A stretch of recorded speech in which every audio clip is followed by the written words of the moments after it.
Nouvelle grâce présidentielle en Côte d'Ivoire. Adoptée le 4 février dernier, mais retardée par une grève des gardes pénitentiaires, ce n'est finalement que ce mercredi que la mise en liberté des prisonniers a été annoncée. Une grâce collective qui intervient quelques mois après celle déjà accordée par le chef de l'État Alassane Ouattara à plus de 3000 prisonniers en août 2014. En août, déjà, c'était à la faveur de la fête nationale, c'est une occasion de réconciliation.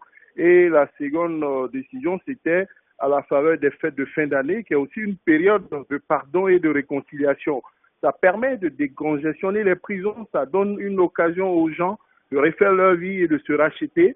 Dans ces cas-là, vous verrez que les récidivistes notoires et les personnes ayant de graves crimes ne sont pas concernées. C'est peut-être les personnes qui sont peut-être à leur première peine et qui n'ont pas eu des sanctions, des peines d'emprisonnement très lourdes. Le gouvernement a tenu à rassurer la population.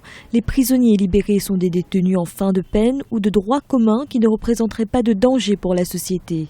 En revanche, les détenus de la crise post-électorale ne sont pas concernés par cette grâce. Les prisonniers liés à la crise post-électorale auront droit à un traitement spécifique qui pourra faire soit l'objet d'une grâce, soit l'objet d'une amnistie.